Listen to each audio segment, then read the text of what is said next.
Buena para ustedes y buena para tantos jóvenes hermanos que han accedido a la invitación de ustedes. Así que nos sentimos contentos de que en esta noche hayamos podido sacar tiempo especial para meditar en un tiempo que necesita cierto conocimiento. Vamos a ver que la celebración de hoy se inscribe dentro de lo que se llama una ignorancia total. El mundo caminando en ignorancia. Y esa ignorancia los está llevando a condiciones insospechadas en cuanto a su vida espiritual.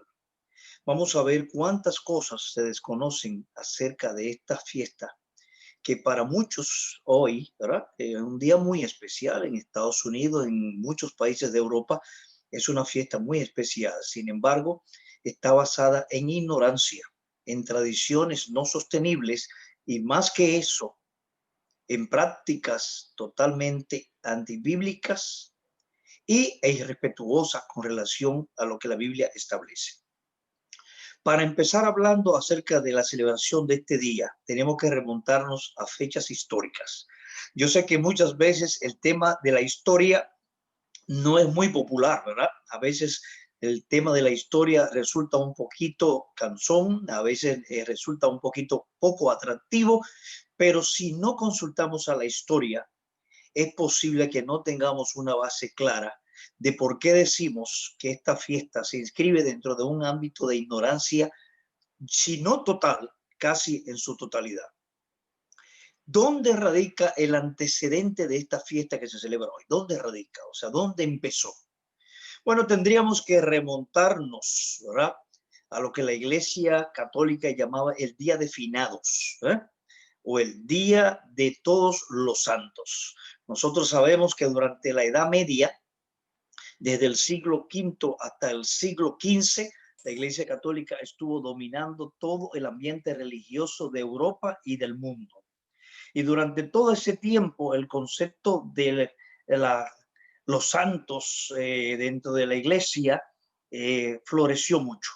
De tal manera que prácticamente ya en sus albores, la Iglesia tenía pues una legión de santos. Y también surgió el día dedicado a los santos, ¿verdad? Había santos de todo, ¿verdad? Y la Iglesia Católica hacía un santo de cualquier cosa.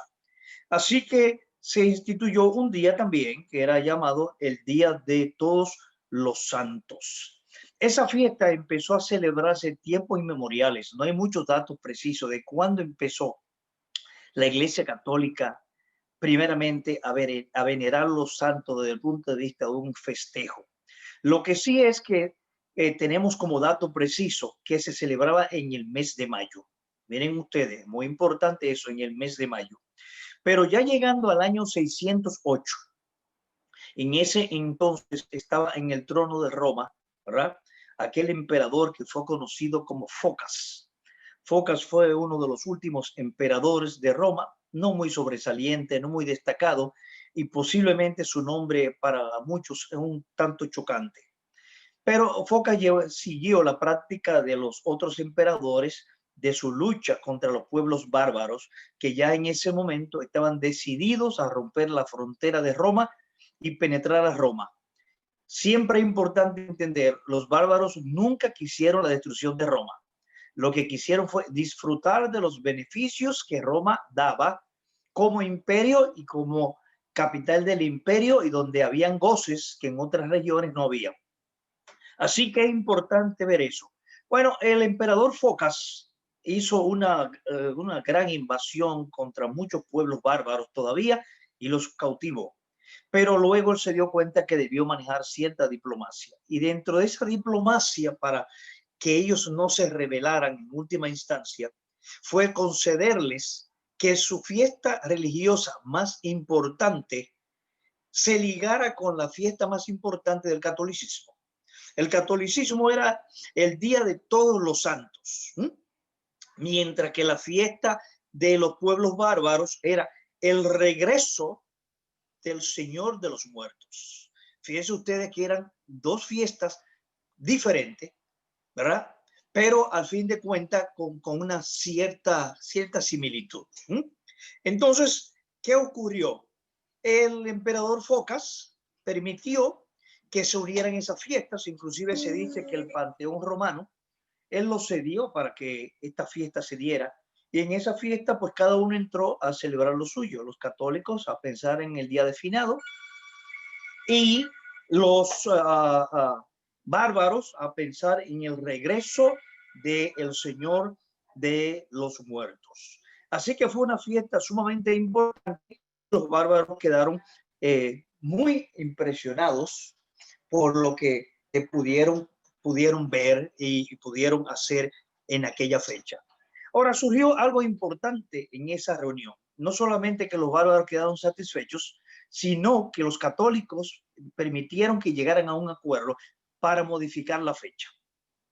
A partir de entonces, la fecha que se escogió fue el 1 de noviembre.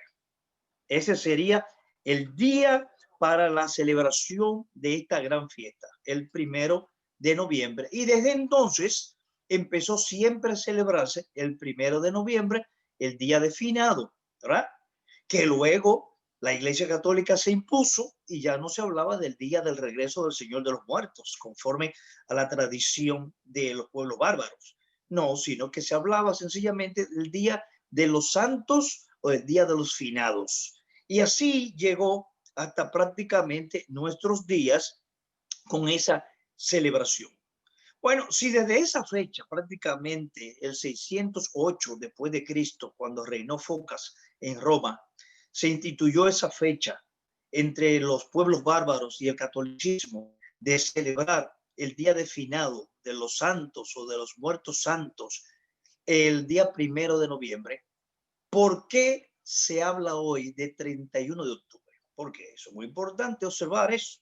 Por eso yo le decía que es importante estudiar la historia para ver cómo se producen cambios. ¿Por qué hoy es 31 de octubre cuando la tradición ha celebrado siempre el 1 de noviembre? Bueno, es que son dos fiestas diferentes.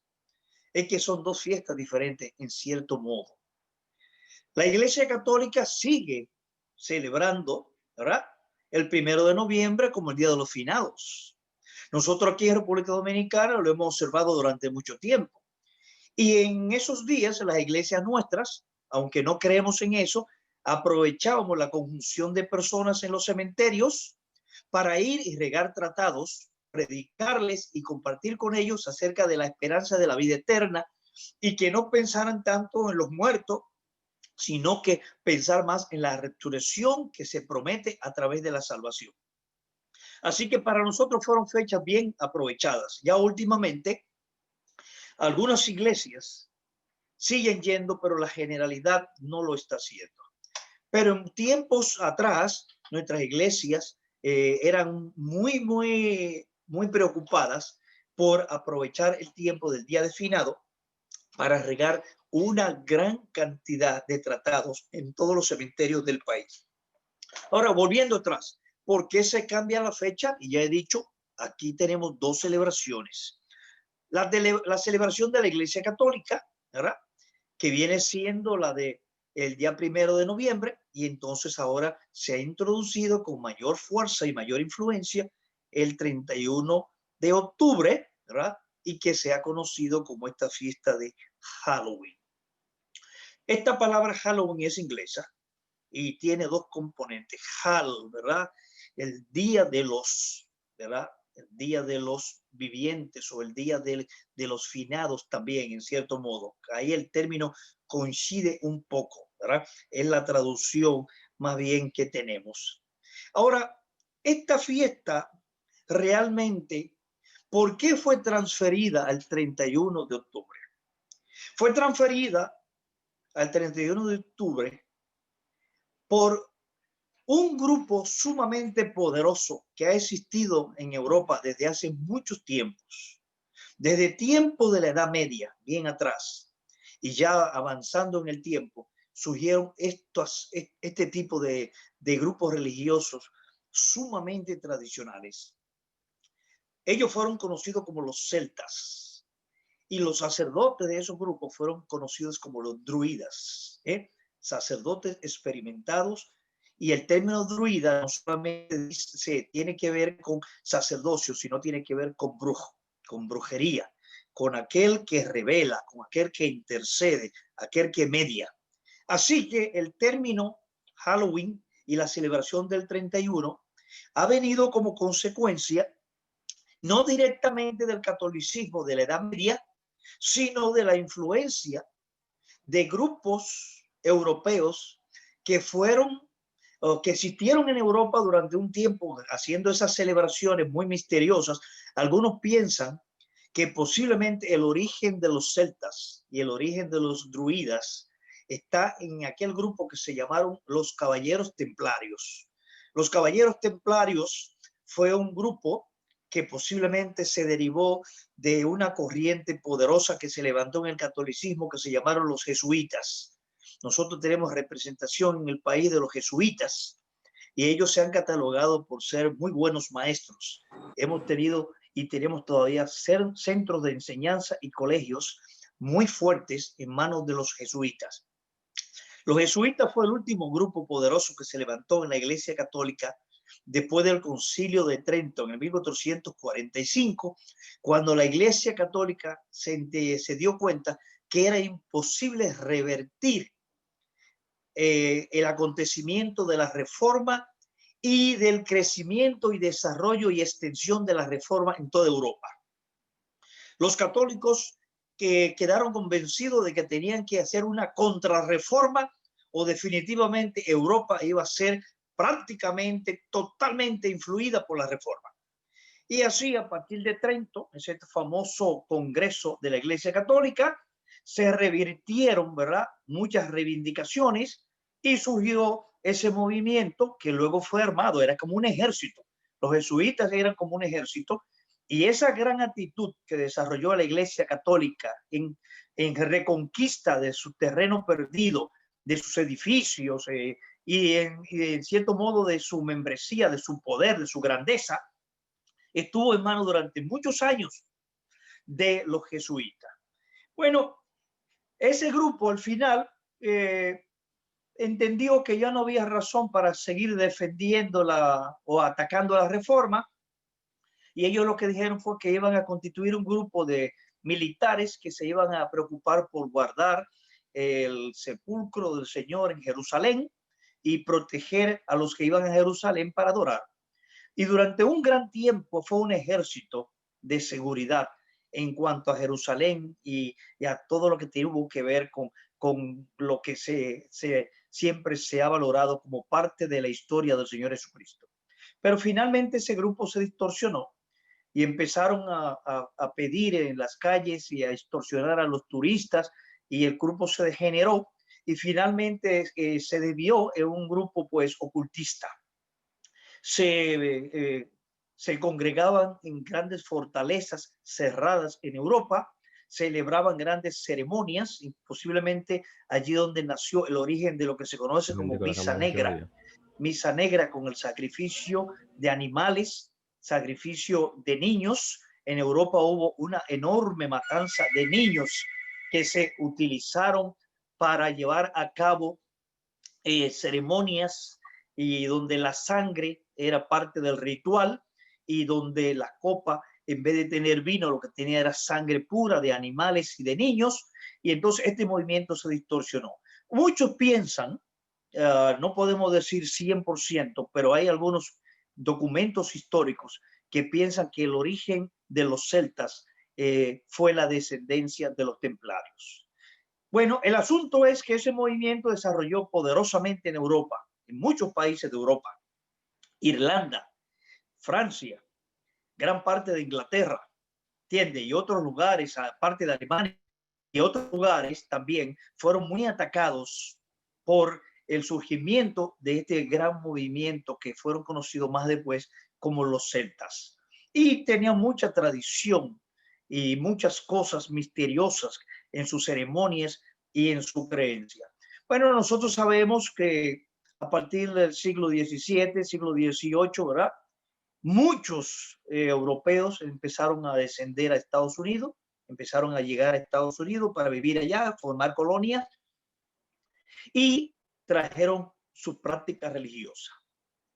Durante todo ese tiempo, pues muchos que vinieron influidos por los celtas practicaban en Estados Unidos su costumbre, pero eso nunca llegó a tener tanta notoriedad, aunque entre ellos lo practicaban. Posiblemente en Estados Unidos el grupo que más practicaba y observaba el día del regreso del Señor de los Muertos era el grupo irlandés, que era uno de los grupos más influyentes y más poderosos. Fue un grupo que en el tiempo de los años 20 y los años 30, que se conoció como el tiempo de la ley seca, tuvo alta incidencia en la economía en Estados Unidos y también tuvo alta incidencia en el aspecto social y político en Estados Unidos. Así que ellos practicaban su costumbre traída desde Europa y enseñada por los celtas, por los druidas. Y su práctica de observancia con relación a los muertos, pues siempre estaba ahí, siempre estaba vigente y siempre era una práctica. Bueno, esa influencia siguió creciendo en Estados Unidos, siguió creciendo y los franceses también, en su colonia francesa en Estados Unidos, después empezaron a llegar ingleses, después empezaron a llegar habitantes de Bélgica y así todos esos inmigrantes que fueron llegando fueron uniéndose hasta que este movimiento fue tomando mucha fuerza. Y ellos hacían énfasis principalmente en una fecha que para ellos es muy determinante y es el comienzo del invierno. Por eso la fecha, como le dije al principio, del 1 de noviembre, ¿verdad? Para ellos cambió al 31 de octubre, como se celebra hoy. ¿Cuál era la situación importante? Justamente que el comienzo del invierno significaba el cese de la producción. La nieve y el frío atacaban a las grandes granjas y venía el tiempo de la no producción, venía el tiempo de la sequía. Y justamente ellos vinculaban ese ambiente de la naturaleza con ese personaje que ya hemos descrito como el Señor de los Muertos. Ellos entendían que esa situación que se da en la naturaleza por medio de la nieve y del frío, cesando la producción de alimentos, estaba vinculada a la llegada de demonios que venían con propósito de atacar a los granjeros y de atacar a la gente en sentido general. De ahí que dentro de esa fiesta, una de las cosas principales es que un día como hoy tiene que tenerse muchas cenas preparadas, grandes platos, platos exquisitos, platos diseñados, porque ellos han enseñado que los demonios vienen con actitud de atacar y que una forma de tumbarle ese nivel de ataque es mantenerle las casas con las mesas llenas de comidas, con muchos dulces, muchas golosinas, con avellanas, con manzanas y con todo tipo de comida importante para que ellos se entretengan con la comida y para que ellos asuman una actitud un tanto más beligerante, menos beligerante contra el humano. Fíjense ustedes de dónde viene, ¿verdad? Ya el concepto de cena importante en un día como hoy. Aplacar la ira de demonios, de personas muertas, que en este día vendrían, comenzando el invierno, vendrían de una manera airada por su naturaleza no encarnada, espiritual, inconformidad, y vendrían a atacar a los que tenían naturaleza humana y que los humanos debían prepararse.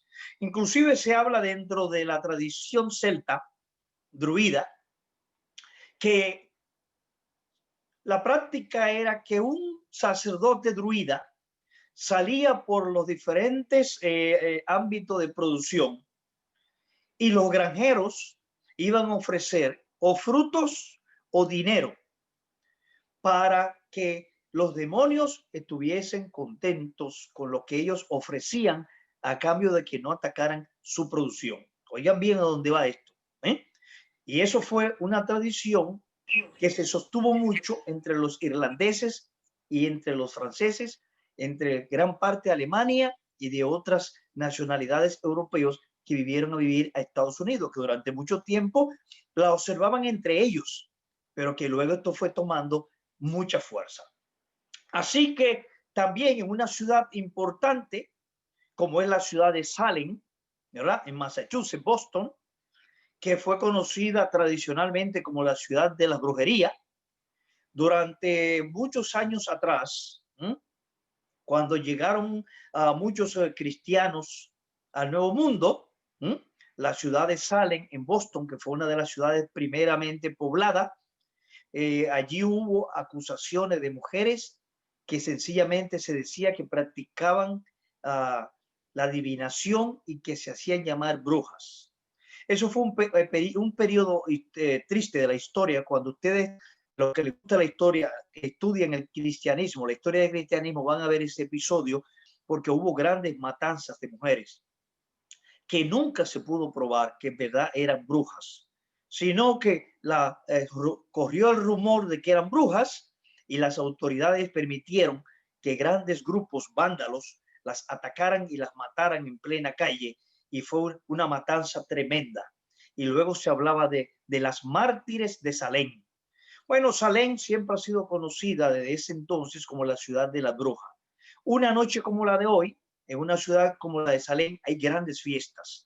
Los grandes hoteles tienen grandes fiestas, en las ciudades hay grandes fiestas, hay fiestas en la calle, los parques y las avenidas cercanas se hacen, disminuyen el vehículo, el movimiento vehicular para que la gente pueda caminar, y son grandes fiestas. Así que fíjense ustedes dónde ha llegado la cosa. Una ciudad que fue acusada de brujería, en el día de hoy todavía sigue siendo importante.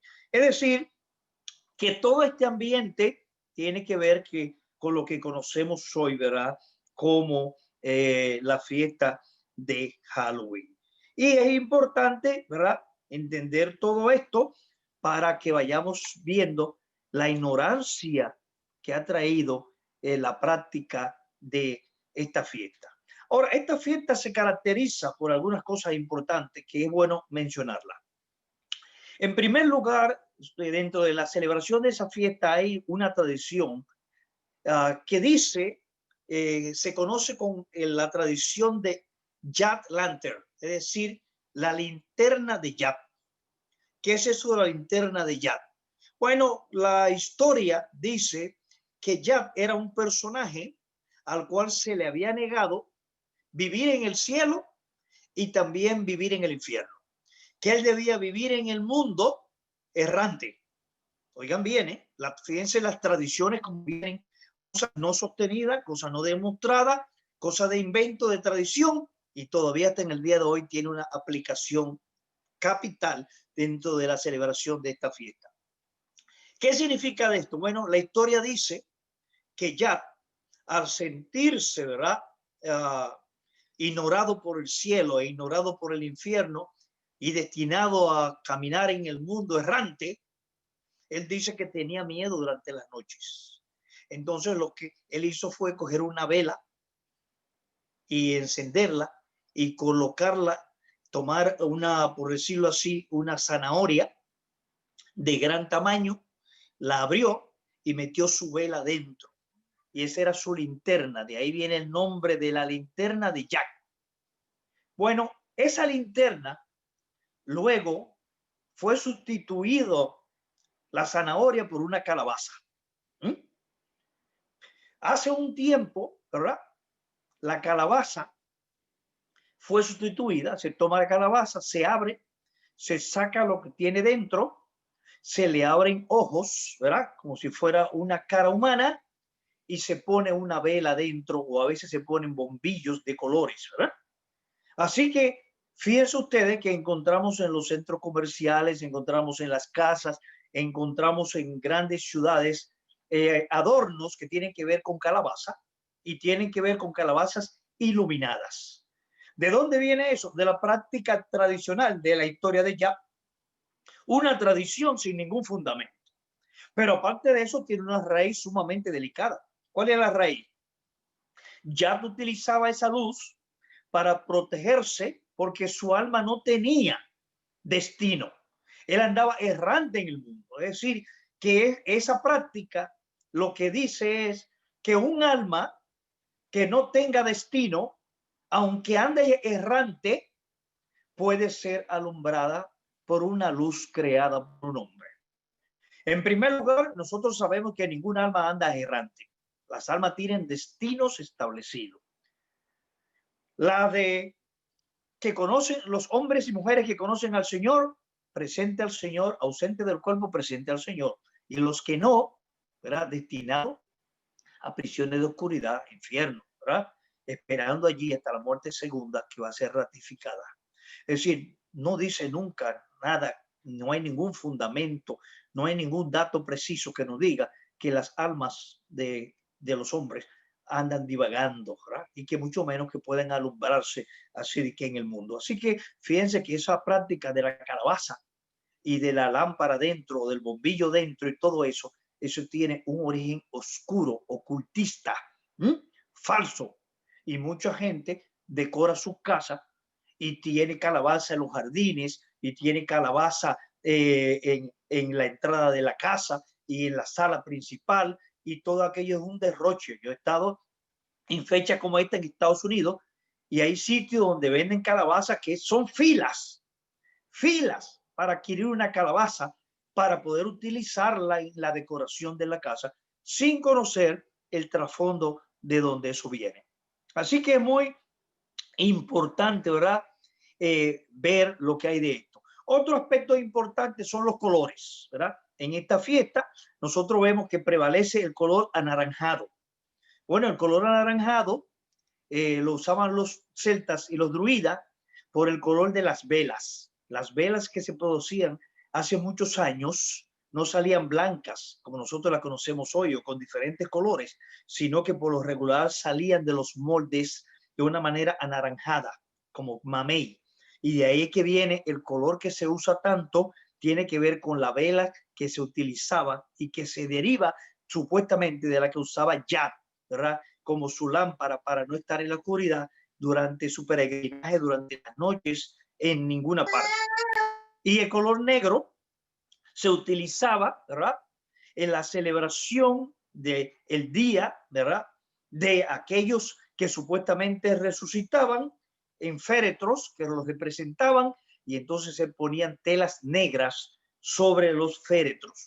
Viene de dónde viene esa costumbre del uso de poner sobre las cajas de los muertos telas negras o de cubrirlo de cosas negras, simbolizando que la muerte y lo espiritual tiene que ver con un ambiente de negrura. Así que esto es importante. Otra cosa importante que se deriva en esta fiesta son el uso de los disfraces. El uso de los disfraces. El uso de los disfraces viene directamente de una enseñanza celta.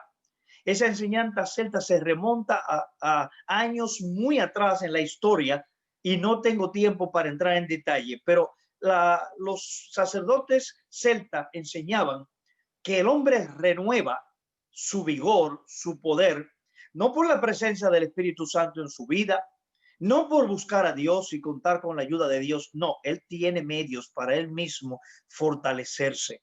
Y eso lo podía hacer por medio de la sangre y también de la sustitución de animales.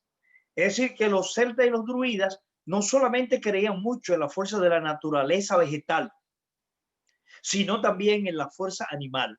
Y ellos enseñaron que una persona que quería poseer, por ejemplo, la fuerza de un lobo, lo que tenía que hacer era capturar un lobo, matarlo y luego entonces disecar la cabeza, abrirla y utilizarla para cubrirse la suya, y durante el tiempo que poseyera esa cabeza adquiría el poder y la destreza y la agresividad de un lobo.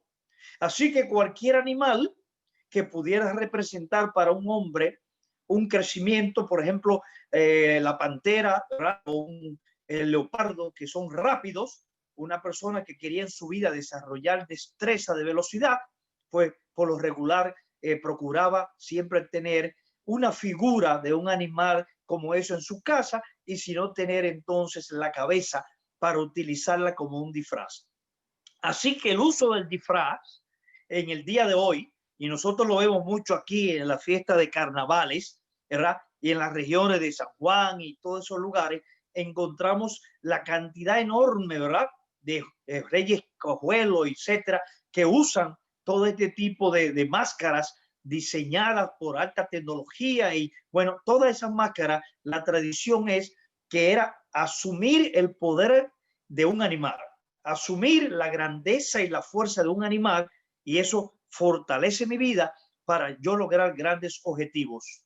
Los grandes éxitos de mi vida no lo voy a lograr por lo que Dios ha determinado en mi vida y por la soberanía de Dios, sino por mi propio esfuerzo. Si yo tengo, como decían ellos, buena comida, buena alimentación, y además de eso tengo la capacidad de utilizar la fuerza y la grandeza de un animal con características especiales, yo soy un hombre excepcional. Así que fíjense ustedes a dónde iba este tipo de costumbre. Otra práctica rápida, que el tiempo se me ha ido, en esta costumbre, en esta celebración, era de los regalos. Como ya he dicho, ¿verdad?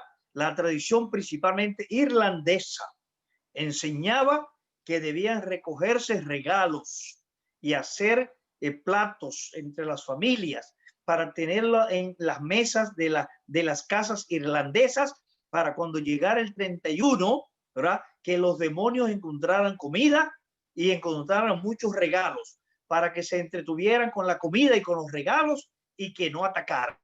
Las casas donde no hubiera regalos, donde no hubiera chocolate, donde no hubiera comida, iban a ser atacadas y las fuerzas demoníacas se iban a dejar sentir. Y eran casas que sentían movimientos inexplicables, movimientos de silla, movimientos de objetos y temor y ruidos raros. ¿Por qué? Porque no se habían preparado para guardarle los regalos. Así que ese intercambio de regalos que tenemos en una fiesta como hoy, la motivación era aplacar la ira de los demonios que venían acompañados con el Señor de los Muertos el 31 de octubre. Vayan ustedes observando el origen de toda esta práctica para que veamos si uno coincide con esa gente, en qué incurre. Eso es muy delicado lo que estamos diciendo. Así que esto también de los regalos en la fiesta tiene su origen. Otra cosa importante en esta fiesta era el sacrificio de gatos negros. Posiblemente en el mundo entero hoy es el día donde hay la mayor cantidad de gatos negros. Tengo unos datos por ahí que no pude buscar por causa de tiempo escrito, donde se describen estadísticas de ciudades organizadas en el mundo, ciudades que donde no se va la luz, ciudades que tienen el tránsito organizado, ciudades donde hay buena comida, donde hay trenes y donde hay de todo, pero que una noche como esta, los gatos se pagan con un valor excepcional, principalmente el gato negro. El gato negro es una representación de sabiduría de bruja. El que tiene un gato negro tiene, por decirlo así, a su lado a una bruja. Y el gato negro tiene, por decirlo así, momento en que maulla o momento en que hace determinados gestos que serían interpretados a la luz de lo que haría una bruja. Así que fíjense ustedes, ¿verdad? No solamente la cultura egipcia veneraba el gato, sino que eso en el tiempo corrió y mire a dónde ha llegado, llegó a Europa y mire cómo ha llegado a Estados Unidos en el día de hoy. Así que es importante, ¿verdad?, ir viendo todas estas prácticas. Bueno, ¿qué tenemos que ver en esta celebración también con lo que tiene que ver con la adivinación? Bueno, dentro de esta fiesta también prevalece lo que se llama la adivinación. La adivinación forma parte de esta fiesta. En estos días y a partir de hoy hay muchas cosas para adivinar, ¿verdad? Libros, programas, centros de brujerías, encuentros de familia. Hay muchas casas hoy en Europa donde después de la cena, entonces una sección de brujería y de adivinación para ver el destino, para ver los próximos días, para ver qué me depara el futuro y todo esto, ¿verdad? Y dentro de ese ambiente de, de adivinación, hay un instrumento que se vende mucho hoy. Se vende mucho hoy. Y se lo ponen a los niños como si fuera un regalo de Reyes, ¿eh? Y lo tienen muchas familias, pero que también se usa mucho en una noche como esta, que es lo que se llama la tabla Ouija. ¿Eh? Yo sé que muchos de ustedes han oído hablar acerca de la tabla Ouija. Es una tabla que hace revelaciones de información. La tabla Ouija fue fabricada por una compañía norteamericana que pertenece a unos hermanos apellido Parker. Esa compañía ha vendido muchas tablas Ouija. Y ellos dicen que ellos han vendido la tabla Ouija sencillamente para ayudar a las empresas a crecer. Un empresario que va a hacer inversiones, ¿verdad? No tiene quien lo asesore. En aquella época no estaban tan de moda como están los economistas hoy, los asesores financieros. Entonces la tabla Ouija se inventó, dicen los fabricantes, con el propósito de asesorar a los empresarios. Y tú le preguntabas, ¿mi empresa va a ganar este año? La tabla le decía sí o no. ¿Debo invertir en determinadas áreas de la producción? ¿Sí o no? Y la tabla les respondía. Bueno, esta tabla se ha hecho popular, ¿verdad? ¿Qué cuenta esta tabla? Esta tabla cuenta con números del 0 al 9, el abecedario de la A a la Z, y también con algunas palabras como adiós, sí, no, y también con diríamos, sería como un émbolo, sería como una figurita como de goma, que es la que se mueve y va buscando las letras y va buscando los números dependiendo de lo que se le pida.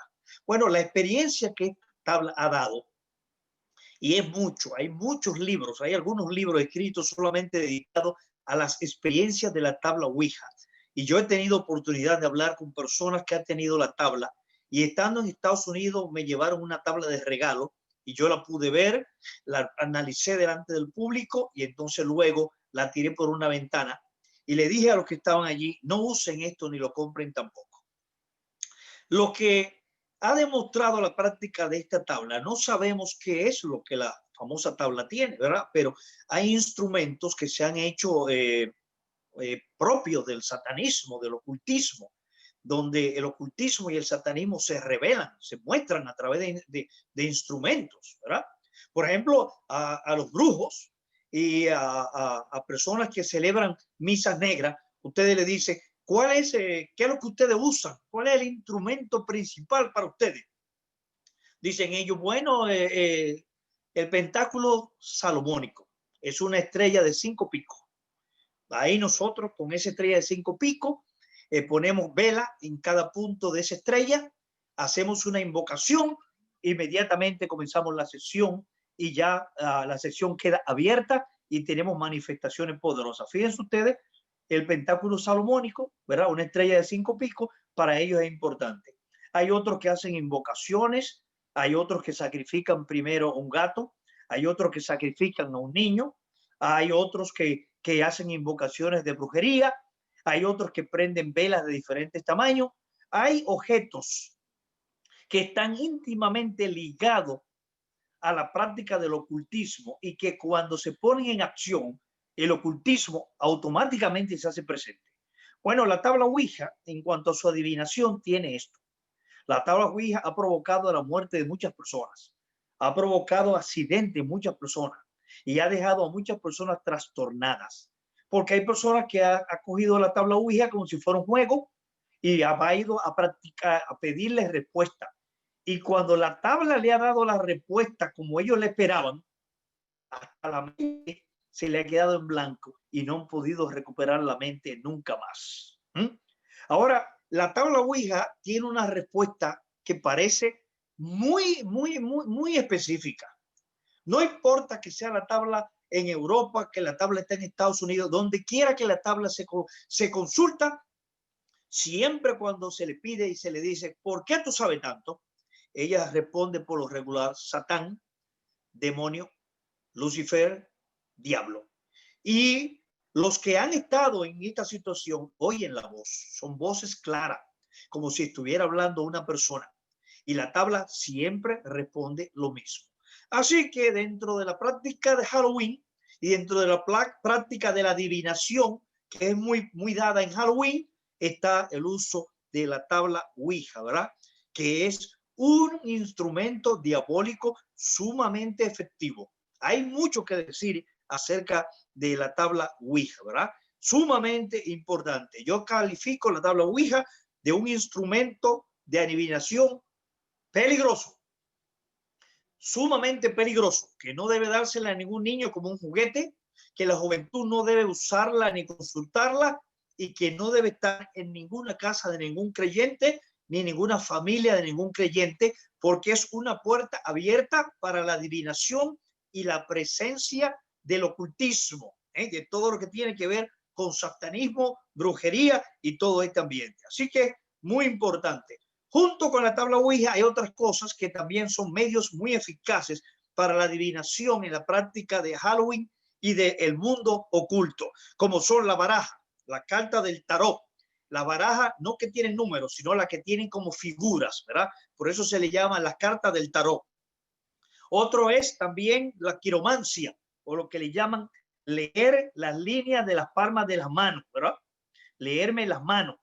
¿Qué significa leer la mano? Es una práctica ocultista que viene de muy atrás en Europa y en Estados Unidos, y hay muchos sitios de consulta de brujería donde se empieza con la lectura de la palma de la mano. También están los horóscopos, ¿verdad? Muy populares en los periódicos, muy populares en el internet, gente que consulta diariamente los horóscopos para ver qué dicen los astros, ¿verdad? Hay mucho que decir de los horóscopos. Hay personas que dicen que los horóscopos se cumplen 100%. Un grupo de personas que le tienen mucho respeto a los horóscopos son los cubanos. En Miami, los cubanos antes de salir para la escuela o salir para su trabajo o para cualquier diligencia consultan los horóscopos, tanto en la televisión como en los periódicos. En Cuba también se practica mucho, ¿verdad? La consulta de los horóscopos.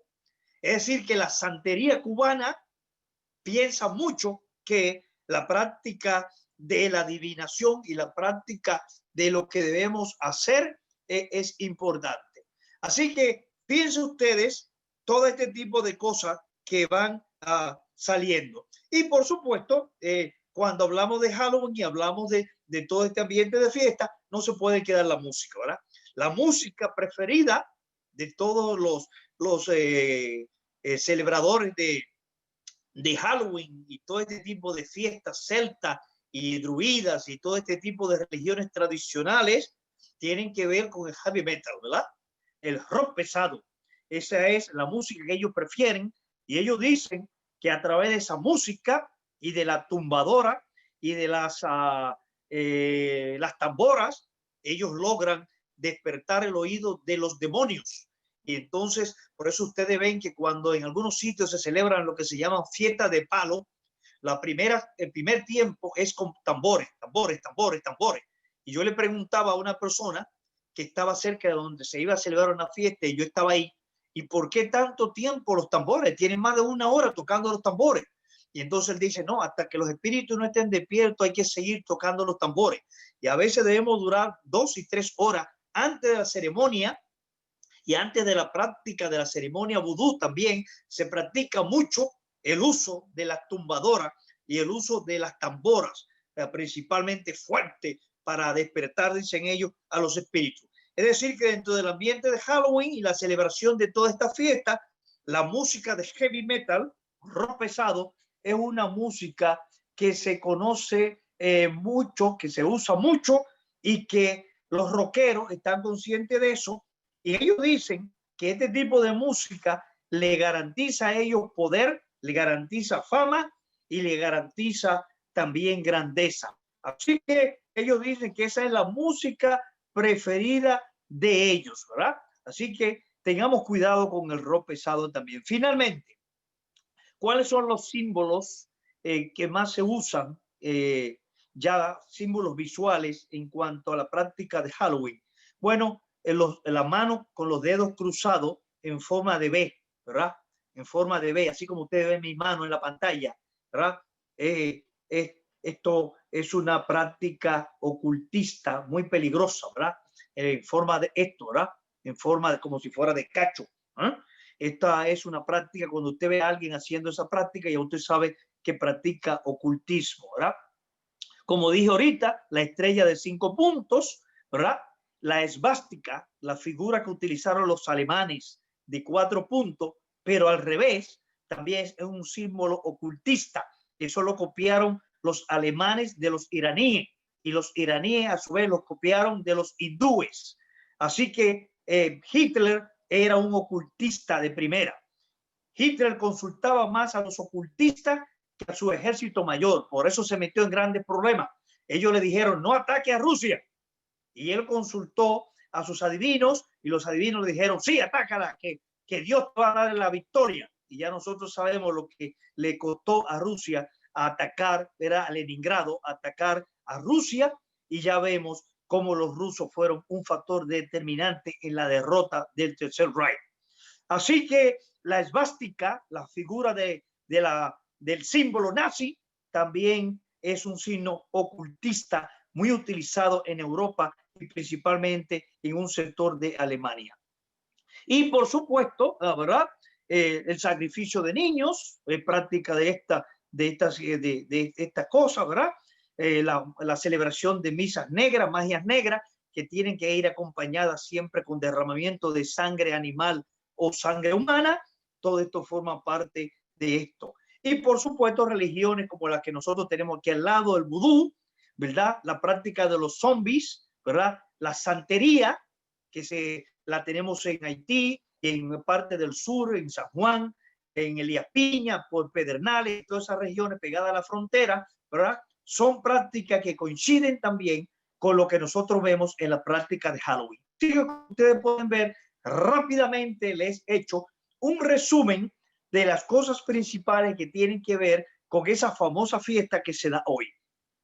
Una fiesta antibíblica, una fiesta antidios y una fiesta basada en tradiciones ocultistas, sin ningún sustento, ¿verdad? Porque la palabra de Dios es clara. La palabra de Dios nos prohíbe hacer contacto con el mundo oculto. La Biblia no da tantas explicaciones, simplemente dice, eso es prohibido para nosotros. Nada de lo que tenga que ver con el mundo oculto no debe ser tocado, no debe ser admirado ni venerado por un creyente.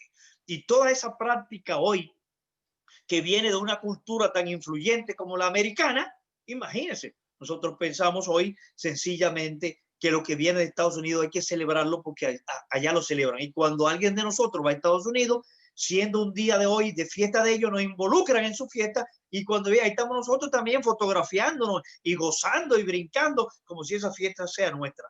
Debemos estar claros en la profundidad de estas cosas y alertar a nuestros familiares, alertar a nuestros amigos, a nuestros vecinos, que estas fiestas son anti Dios, que Dios va a traer castigo al que se sumerge en ella, y que el fin de esa fiesta es sencillamente separar al hombre de Jesucristo y de la promesa de la salvación eterna. Que el Señor le bendiga y que lo que hayamos dicho en esta noche sea de bendición para nuestra preservación y para el crecimiento de nuestra vida espiritual. Amén.